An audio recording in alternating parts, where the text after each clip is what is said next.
Why did the alcoholic cross the road? To get to the other cider.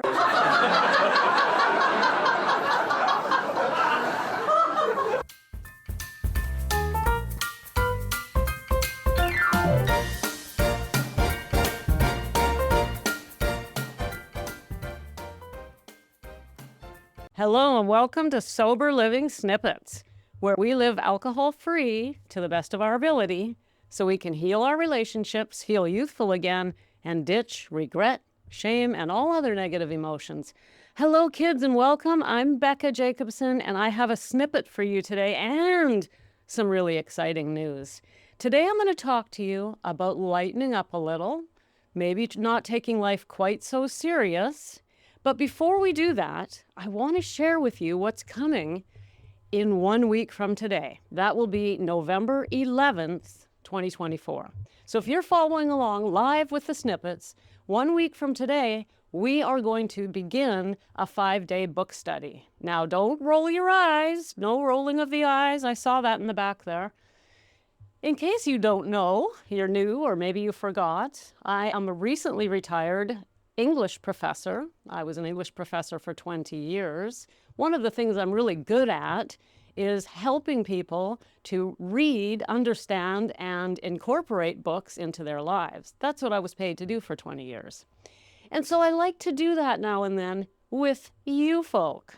Now, the difference is we were studying literature, but you and I were studying personal development. And I got a really juicy one for you coming up next week. So if you're interested in this type of thing, we did The 4 Agreements by Don Miguel Ruiz, and we did that back in March. So if you go back, you'll find that book study. And also earlier this year, I did a brief overview, mini study of a book called Be Your Future Self Now by Dr. Ben Hardy. So those are there. You just got to go back in time and find them. Well, next week, here's what we're going to do. And I'm telling you this a week in advance so you can go get the book if you want to. So all this means, for those of you who haven't done a book study with me, it just means that I'm going to do a snippet length show as always, and we're just going to talk briefly about the chapter. So you can follow along in 3 different ways. You could get the book now and you could read along with me a chapter at a time, or you can not get the book at all and just listen to the snippets and you'll still enjoy it and get something out of it. Or third option, get the book now, read the whole thing in advance, and then join the book study. Whatever you want to do, kids, it's your life. You can do it any way you want. But here's the big news, the most exciting thing about all this. Here's the book we're doing. We are doing a book called The Game of Life and How to Play It, written by a woman in 1925 by the name of Florence Scovel Shinn. This is an amazing classic. What I'm going to read to you today, I have in front of me the foreword to this book. Once you hear the foreword, I think you're going to be really excited about doing this book. So let's get to it. Here's the foreword. And by the way, I do have a snippet for you right after this, and it is on lightening up a little. In other words, the game of life. Life, we don't have to take so seriously, you know. So we're going to talk about that in a moment. Here is the foreword to The Game of Life and How to Play It by Florence Scovel Shinn. And the foreword was written by Joel Fotinos, who also, by the way, is the narrator of her audiobooks. The Game of Life. Life is difficult. Everything seems so hard. I'm always broke. I'll never find my soulmate. Work is a grind. Nothing ever seems to work out for me. These are only some of the many negative thoughts that can run rampant through our minds. Many people can relate to the idea that life doesn't seem to turn out the way we thought it would or hoped it would. But is that true? Or is that just what we tell ourselves? Is it possible that we make life so much more difficult than it needs to be? And is it even remotely possible that life can be fun, even a game? That is the premise of Florence Scovel Shinn's classic masterpiece, The Game of Life and How to Play It. Originally published in 1925, The Game of Life and How to Play It has never been out of print and over the years has sold millions of copies. Originally self-published by the author after no publisher would accept it, the book has gone on to influence people from all walks of life, from business leaders to students to spiritual teachers such as Louise Hay, Norman Vincent Peale, and Emmett Fox. When a book continues to inspire readers nearly a century after original publication, it generally means that the ideas in the book are universal and applicable. This is absolutely true for the game of life and how to play it. The book contains simple yet powerful advice for living a positive life. In fact, Shin shows how we can turn our life into a game, turn our minds into power attractors of abundance at every turn in every area of our lives. Filled with stories from the author's life as well as the lives of her many students, The Game of Life and How to Play It also contains instructions on changing your viewpoint from one of limitation and negativity to that of positivity and possibility. She also shows how affirmations can yield powerful effects and even gives us affirmations to use.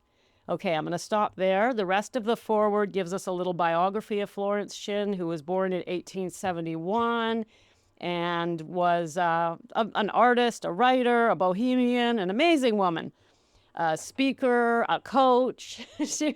So there is Florence Scovel Shin, who is affectionately known by her friends as Flossie. So I always like to call her, in my mind, I call her Flossie.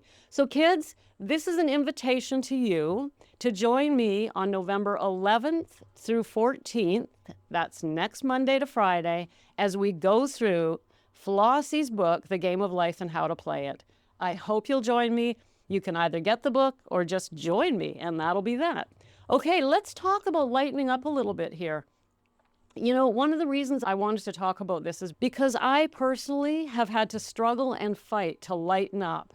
I used to take life so seriously. I had this look on my face and my teeth were gritted, and it was like, oh my God, everything, oh. And it took me a long time to learn to just take a deep breath, relax. This is not the end of the world. And in fact, it really doesn't matter as much as you think it matters, Becca. Relax, lighten up.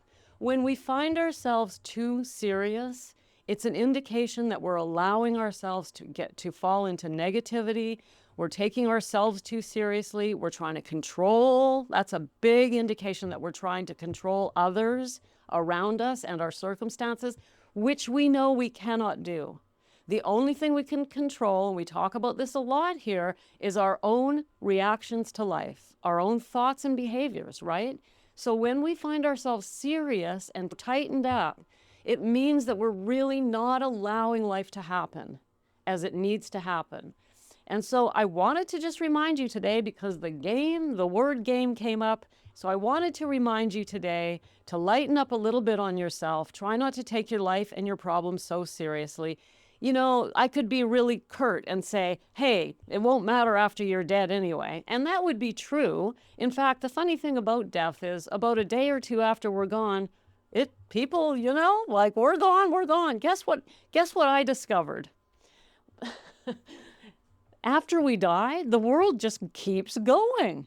You know, I remember I've experienced some death in my life, just like everybody, right? And, you know, when my mom died and I had this person and that person and my cousin, for one of the most shocking things to me when I first experienced death was that I looked around me and everything just kept going. The TV programs were still on, the traffic was still moving, and there was death in front of me.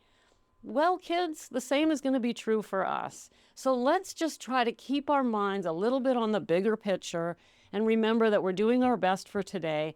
And even if we don't think of death, which we don't have to do, even 1 year from now, what you're experiencing right now isn't going to be as big of a deal as it is right now. Even 6 months. You know, sometimes we look back and we can't even remember what we were so upset about, and it seems so big in the moment. So I know you know all this. I know you know most of the things I tell you. My job here is to remind you. So lighten up on yourself today. That is your due. Find an opportunity. Something is going to come up for you today. At some point today, you're going to notice you're taking something too seriously, and I want you to hear my voice and just stop, take a deep breath, and remind yourself to just, oh, I can let this go. I can let it go. I don't have to take this so seriously. And just remind yourself, and that's your due. The opportunity will present itself. You just keep your eyeballs open and you'll see it happen. Because I do that, and it happens every time because we slip into our normal everyday life. We're not noticing, we're not paying attention, and all of a sudden, oh, My goodness, am I ever tangled up in this? And it's not that big of a deal, folks. Okay, there it is. Super, super excited about next week. And also, don't forget, we have a community going, the Sober Living community. You're invited. The link is in the show notes. And I go live in there every single Saturday and teach a class, and then I post the replay. There's classes, there's courses, there's opportunity to interact, and all sorts of fun stuff. So come ahead and join the community, and join me next week for the Game of Life and How to Live It, written by our beloved Flossie. Bye for now. Thanks for popping in. Be sure to come back tomorrow so we can keep your head on straight. Sending you buckets of love.